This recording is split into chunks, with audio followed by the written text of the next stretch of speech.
This conference will now be recorded. Hello, my name is Harika. I am going to teach you Python in 3 levels. Say level 1, level 2 and level 3. Now we are going to start level 1. What you are going to learn in level 1. Introduction to Python, getting started with Python, variables, various ways of printing the results, general data types, typecasting, Boolean functions, operators, literals, types of strings, accepting inputs, control statements like sequence control, decision control, loop control, and then break keyword, continue keyword, parse keyword, indexing, slicing, special data types in Python like lists, sets, tuples, dictionaries, lists, again clear description regarding sets, tuples and even dictionaries, functions. So these are the topics which we are going to see in this level 1. Okay, so we will be starting with the first topic, that is nothing but introduction to Python. Before discussing what is Python, we will be seeing what is a program basically.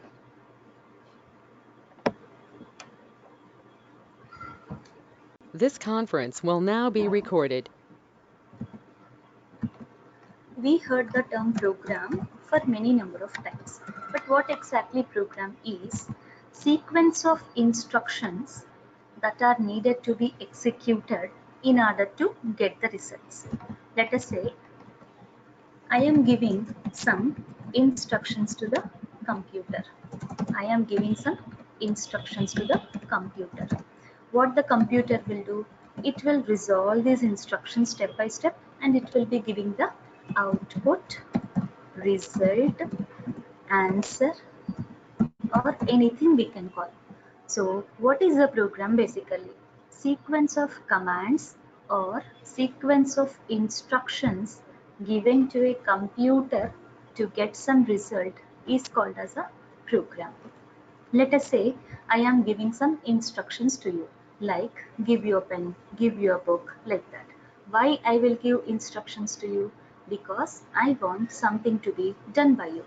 In the same way, I want something to be done by the computer. That's why I will be giving some instructions to the computer. What the computer will do, it will resolve my instructions step by step and it will be producing the results or it will be doing whatever I do exactly want. So finally what I am telling you, program means sequence of commands given to a computer to get some result. Fine. So what is the basic purpose of writing a program? Let us say I want to add a 10 lakh number with another 10 lakh number.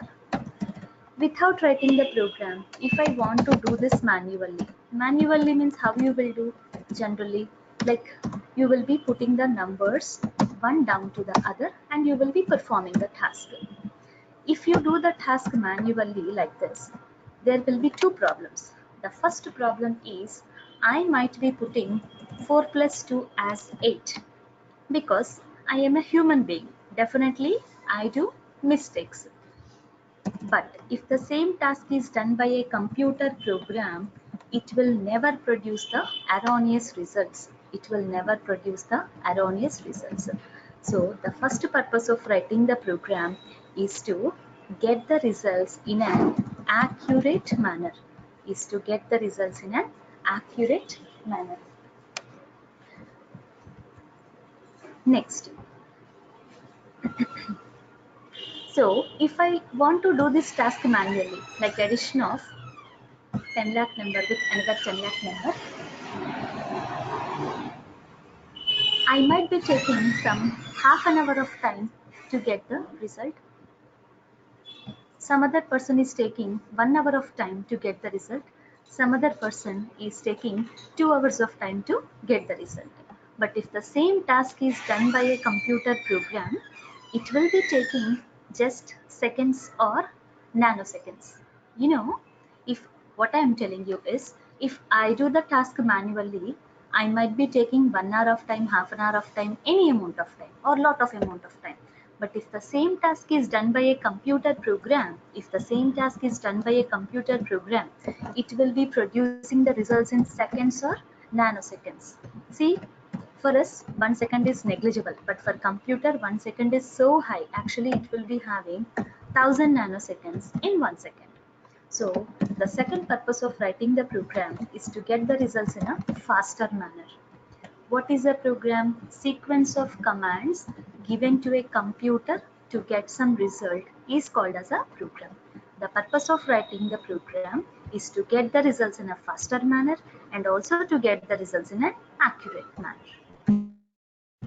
Yes. Then, in order to fulfill our task, we are writing the code. Yes. Why we are writing the code? In order to accomplish our task. That's okay. But we will be writing the code in two ways. First is by using programming languages, you can write the code, and even by using the scripting languages, you can write the code. What is the basic difference between programming language and scripting language? We will be seeing now.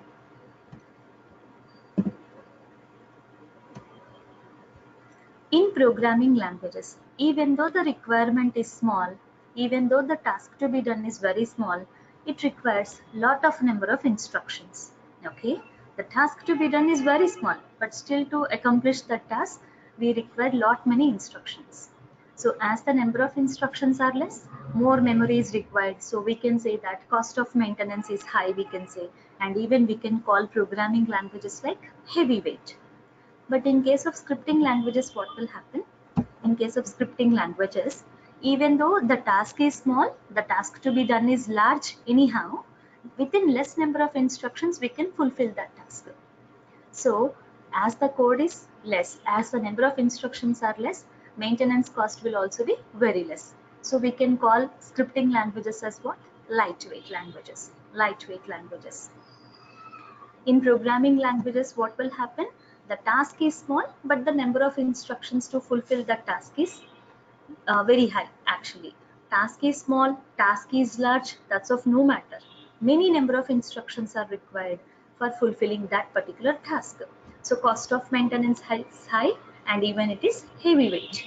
Scripting languages, the task is large or the task is small, that doesn't matter. We can easily do that with fewer number of instructions. So maintenance cost will be less and it is lightweight. Okay, now we will see what is Python. Python is the fastest scripting language. See, whenever I call it a scripting language, number of instructions are very less, cost of maintenance is very less, it is a lightweight language. We can simply say. Who has created Python? Guido van Rossum in the year 1989 created this Python, and this language is released in the year 1991. It was actually created in 1989. After many modifications and refinements, it got released in 1991. Why Guido van Rossum kept the name of his language as Python? What is the reason? Actually, when Guido van Rossum began implementing Python or started creation of Python, he used to read the published scripts from Monty Python's Flying Circus. What is Monty Python's Flying Circus? A BBC comedy series from 1970s actually. Van Rossum thought that he needed a name that has to be short, unique and slightly mysterious. So he has decided to put the name of the language as Python. Simply. It came from the series called as Monty Python's Flying Circus. Actually, the code written in this Python language will be executed very, very fastly. See, let us say I have written some piece of code in Java, and it is taking some 5 nanoseconds to produce the result. The same piece of code I have written in .NET. It is taking some 3 nanoseconds to produce the output. We will say the same piece of code. That means like same logic. I mean, one logic I have taken, that logic I have written in Java, same logic I have written in .NET, same logic I have written in Python. The logic written in Java is taking 5 nanoseconds to produce the output. In .NET, it is taking 3 nanoseconds to produce the output. Same logic written in Python is taking only 1 nanosecond to produce the output. You know, the code written in this particular Python language will produce the results in a very, very faster manner. Why? What happened to Java? Why Java is so slow while compared to Python? So simple. Let us say we want to print 19 onto the monitor. In Java, if I want to print 19 onto the monitor, let us count how many instructions we require. 1, 2, 3, 4, 5, 6, 7, 8, 9. 9 instructions are required to just to print 19 onto the monitor in Java. But if I want to print 19 onto the monitor using Python, see how many instructions are required? Only one instruction. Just one instruction. That's it. See, in Python, as the number of instructions are less, the code will be executed very, very fastly. Right? Here, for small thing, 9 instructions are there. For the same thing in Python, what is the thing? Like only one instruction is available. Within one instruction, you can do that. So what I am telling you is, as the code is very short, as the number of instructions are very less, it will produce the results in a very, very faster manner. We will be discussing few features regarding this Python. We have already discussed Python is a scripting language and it is an open source. Open source means what? Anybody can download the Python software for free of cost. No need to pay 1 rupee also or $1 also for having this Python. It's not a licensed software. Anybody can use it for free of cost. Anyhow, in my next video, I will tell you how to download this Python, how to install it very, very clearly. Next, third feature is Python is a language with a huge following of volunteers that are constantly trying to improve it. What I exactly mean by that point.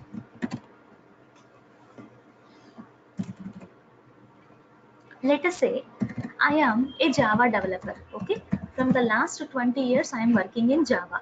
I am having very good command in Java. So I thought that if X future is there in Java, it will be so good. I thought like that. But that X future is not there in Java. But I'm very good in Java. I have a lot of experience and knowledge in Java, right? So I am writing the code for that X future. I am writing the code for that X future and I am contributing that code to the Java community. I am contributing that code to the Java community. From now onwards, in Java, that X feature has been added. Similarly, I thought that if Y feature is there in Java, it will be so good. But that feature is not there in Java. So what I've done is like, as I'm very good in Java, I have written code for that particular feature and I have contributed this particular code to the Java community. From now onwards, in Java, even Y feature came. Like that, many people are contributing the code to the Python community. Many people are contributing the code to the Python community. Because of which, what will happen? See, if a code is contributed, one new feature is added, right? So in the same way, lot of people are adding the or contributing the code to the Python community, because of which the power of this language is growing more and more day to day. This is what exactly I mentioned here. It is a language with huge following of volunteers that are constantly trying to improve it. How the people are trying to improve it? By contributing the code to the Python community. Next, Python is an object-oriented programming language. Everything in Python is treated as an object. In our next videos, in the OOPS concept, I will very clearly tell you what is object, what is class, what is method, everything. As of now, just remember, like Python is an object-oriented programming language. It is portable. Python is portable. What is portable? Exactly what I mean by this. Let us say I am having two computers.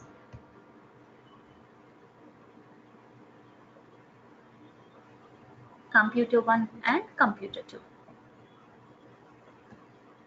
In the first computer, I'm having Windows operating system, and the second computer, I'm having actually Mac operating system. In the first computer, I have written the piece of code and I have saved that particular file with the extension py. See, if it is a Java program, I will save the file with the extension Java. If it is C++, .cpp. If it is C#, .cs. As this is a Python code, I am saving this file with the extension py. Actually, I have written this Python code in the first computer, which is having Windows operating system. But you know, I can see the output of this particular piece of code in some other computer with a different operating system. Here the source code is not there. Here Python code is not there. But I can see the output of that particular Python code which is available in first computer. So I am writing the code in one computer with one OS and I am seeing the result of this particular piece of code in some other computer with a different OS. So this is called as what? Portability. You know how we can achieve this? If I compile this piece of code, I will be getting hello.pyc. I will be getting pyc file. I can take pyc file to any computer and I can see the results. This will be covered actually in the next video. So Python is portable. That means you can write the code in one computer with one OS and you can see the result of that file in some other computer with different OS. It is flexible. It is so flexible. It's not like I'm having Windows operating system in my computer, only I can use Python. It is not like that. If you have Mac OS, if you have Unix OS, or if you have any OS, no problem. You can easily install Python and you can use. That means what I mean to say is like Python is compatible with any OS, no problem. It is having a very rich set of libraries or modules. Being the first class, we will be understanding like modules are nothing but predefined things. Using these predefined things, you can fulfill your requirements. Let us say, simple example, I will be calling A, B, C, D up to so on Z as what? Modules. So using these A, B, C, D, I can construct the sentences, I can construct the words like that. In the same way, Python is having 1,66,000 plus modules, because of which you can use Python in different fields or in different areas in different contexts. Let us say there is a module called as test complete in Python. If you know test complete or if you can use the test complete module, you can create automation test scripts. You can create test scripts in Python. And then there is a module called as what? OpenPy, OpenPyXL. If you can use this OpenPyXL module, you can work with the Python files, sorry, Excel files with Python. You can just write a Python script to open the Excel files, to put some information in the Excel files, to close the Excel files, to read the data from the Excel files. You can perform operations. Similarly, there is a module called as what? Django. If you know Django module, you can create the websites or web applications using this Python in a very faster and easier manner actually. This is the most advanced framework for web development in Python. Like that, 1,66,000 plus modules are there. If you know one module, you can use this Python in one particular context or in one particular field. It is so simple and easy to learn. Definitely it is so simple. I already have shown you. If you want to print 19 onto the monitor using Java, you are having 9 instructions, but in Python there is only one line. Anyhow, I am going to explain this line in the next classes, but just see. It is so simple and easy to learn because it is having straightforward syntaxes and straightforward commands. No need to follow some structure or like that. So it is so simple and easy to learn. To learn Java, at least some knowledge of C or C++ is required, but to learn Python, zero knowledge is required. That's it. Like even the person with zero knowledge can learn Python very easily. A person from non-IT background or anybody, non-IT job or anybody can learn Python very easily. No prerequisites for this language. Applications, where this Python is actually used. See, really, if I start talking about the applications of Python, really the time won't be sufficient. Like today whole day I will be requiring for telling that. So what I mean to say is like Python is actually used in many areas, many fields, and in many contexts. So we will be discussing few. Python is used for creating desktop applications. What is a desktop application? In which desktop the code is available? In the same desktop, if you are able to see the result, then that is called as what? Desktop application. See, in this computer, if code is there, in this computer only, if I can see the result, that is called as what? Desktop application. Using Python, you can create the desktop applications. What is a web application? Right? Web application in the sense like what? You will write the piece of code in your computer and you will, what is the output of this code? One web page is the output of this particular code. So simple. I am writing the code in my computer and I am generating the outputs. What is output? Web page is nothing but the output of this code. I can generate web pages in any of the computers. So simple. What I exactly mean is like web development you can do with Python means you can create the web applications or websites using Python in a simple manner actually. So there are many things for web development in Python like Tornado, Pyramid, Flask, Bottle. Even I've mentioned already, Django is the most advanced framework for developing web applications in Python. Nextly, what you can do, you can develop games using Python with with less number of instructions and in very shorter time. Automation testing.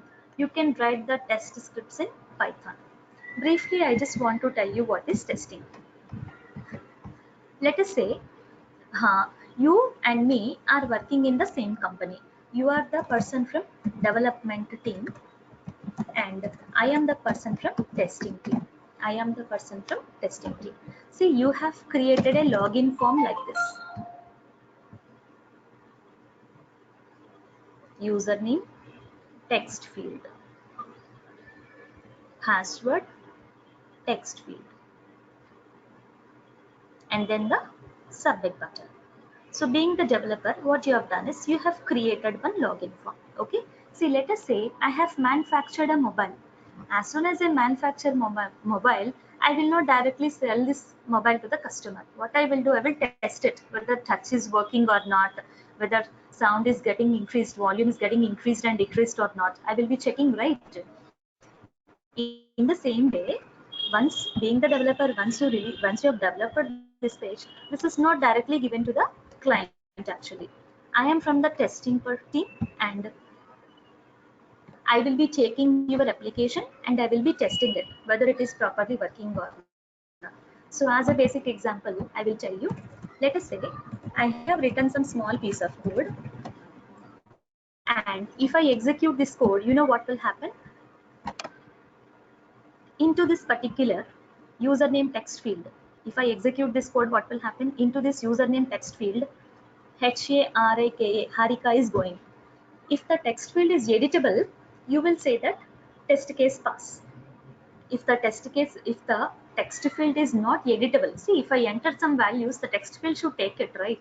If the text field is not editable, then you will say the test case failed. Okay. In the same way, as soon as you execute the code is sending 1, 2, 3, 4, 5, 6 to the password text field. If the password text field is editable, you can say that test case pass. Otherwise, test case failed. Similarly, if you run the program, what it is doing, it is actually clicking on the submit button. If you click on the submit button, either the home page of the website have to be shown to the user or an alert has to be shown to the user like invalid login credentials. If both is not shown, like how many times if I click the submit button, that many times it is showing me the same page. That means there is the functionality of the button is not proper. The button is not working. Then I will report the developer that there is some problem with the submit. You have to check it. Otherwise, I will say like if everything is okay, I will say the test case pass. So in that way, automatically, if you execute a program, if you execute a test script, it will automatically check, it will automatically test your page. It will automatically test your page. That's why this is called as what? Automation test script. Automation test script. You are not entering. See, manual testing in the sense what? using your eyes, you are seeing this text field, and using your hands, you are entering Harika. Similarly, using your eyes, you are seeing the password text field, and using your eyes, you are entering 12345 6. Using your eyes, you are seeing the submit button, and using your hands, you are clicking on the submit button. See, manually I am doing this. If that is the case, it is called as manual testing. Automation testing means what? You are writing a reusable test script. If this is executed automatically, the testing will be performed on this particular application. So what I want to say is, like, this automation test script can be written in Python. This automation test scripts can be written in Python. This is also one of the important applications. Similarly, we can use Python scripts in networking activities. Let us say I will be connecting some cluster of computers. I will transfer the files from this computer to that computer to some other computer, like that. And it is used in the Hadoop and big data fields also. So if you want to write Python scripts in the Hadoop areas or in the Hadoop context, you will be using a tool called as what? PyDoop, Python plus Hadoop. You can write the Puppet scripts in Python. Let me show you, let me tell you a small example. What is a Puppet script? See, let us say I got a mail from my company that, before that, I just want to tell you one thing. Let us say I am the administrator in my company. Okay, I'm actually maintaining some 100 systems. I'm maintaining 100 systems, and I have received a mail from my company that there is a software X, and that software has to be installed in all the 100 computers by me. That is a mail I have received. See, if I start going to each and every computer and start installation, it will take lot of amount of time for me. That's why what I will do is, in my admin computer, I will be installing that software, and then I will be collecting the IP addresses of those systems into which I have to install that software. And then, you know what I will do? I will write some Python script over here. If I execute this particular Python script, you know what will happen? Into all the 100 computers, that X software will be installed. So this is called as what? Puppet script. Puppet script. What is a Puppet script basically? It is a script that will show effect on multiple computers. I have just told you what is Puppet script very basically. It is the script that will show effect on multiple computers. I can write the Puppet scripts in Python. I can write the Puppet scripts in Python. Fine. And then, see, let us say I am a Java developer and I am writing the Java code like this. I am almost done with my code, but there is only one logic left. Okay, I analyzed how many instructions are required to complete that logic in Java. I came to know that 500 instructions are required to complete that logic in Java. Now, I also know Python. Client doesn't put any restriction to me. You have to complete the code. You have to write the code only in Java, only in Python. He doesn't say like that. So I have analyzed that in Python, it will take only 50 instructions to write that logic. You know what I have done? I have integrated the Python code in the Java program, and I have executed this like a normal Java program. So, into my Java project, I have embedded a tool called as what? Jython. Jython. What is Jython basically? Java plus Python. If I integrate Jython tool into my Java project, what will happen? I can embed the Python script into the Java program, and I can run like a regular Java program. Okay. In the same way, I am creating a .NET project. Okay. I am writing some .NET code. So same thing. I want to integrate Python script. I want to integrate Python script in my .NET program. Yes, I can do that. You can integrate the Python script in your .NET program by using a tool called as what? Iron Python. Iron Python. If you can integrate the Iron Python into your .NET application, you know what will happen? You can embed the Python code in the .NET program, and you can run this like a regular .NET program. Okay, in this way you can integrate the Python scripts in the other languages codes or other pieces of codes. Okay, this is also the most advantageous thing. So you will be using Python in web scraping. What is the basic idea of web scraping? That is nothing but to collect required data from the internet. For that also you can write Python scripts. You will be writing the Python scripts for performing the activities related to data science in the artificial intelligence fields. In the robotics area also you can write the Python scripts. Let us say I want to write a script which can lift the which can lift the hand of a robot. Okay, so for that also I can just write the Python script. So like that, anywhere in many contexts like this particular Python is used to. See, generally Java will be learned by Java developers or .NET will be learned by maximum like .NET developers. But Python is not like that. Everybody will be using Python in their work in some context. It's not like only Python developers will learn Python. Everybody will write the Python script on one day in their jobs definitely or in their work definitely, because this is not only for Python. Like Python is not only meant for Python applications. Everywhere in any situation or in any context, we can just write the Python script to fulfill the requirement. So that's why it is having lot and more demand in the market. The point is you have to understand is it is so easy to learn. It is so easy to learn.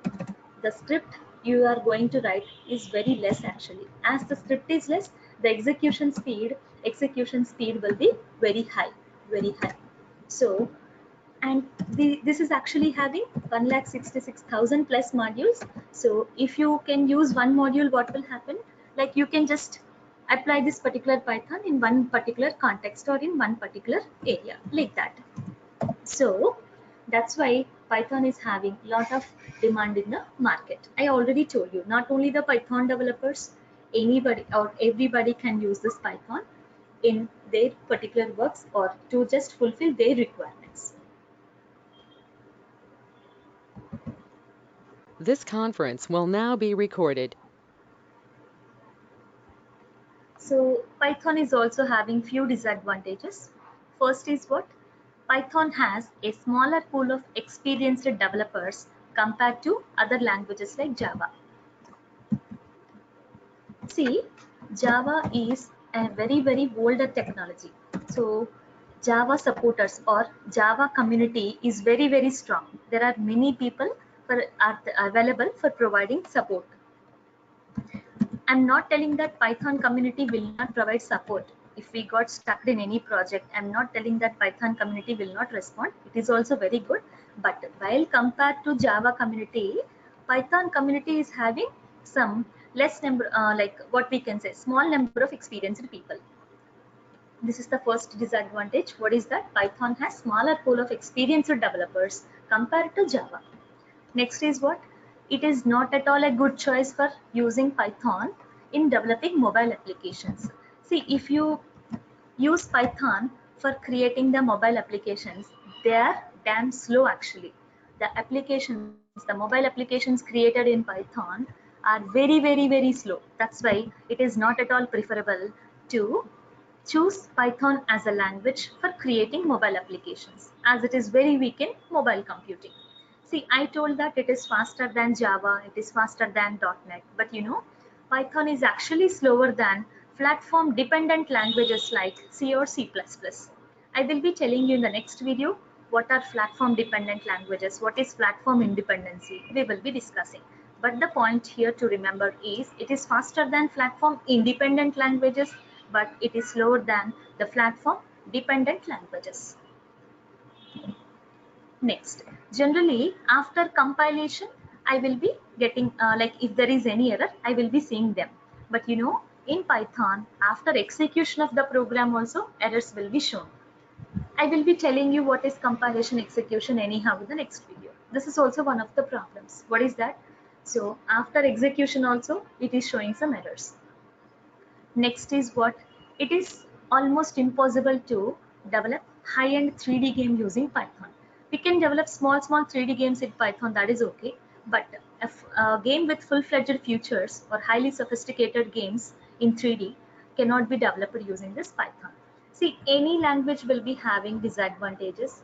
Like that, Python is also having some disadvantages, but while compared to disadvantages, advantages are very, very high in Python. So it is having its own importance and demand in the market. So this is some introduction to Python. Thank you so much.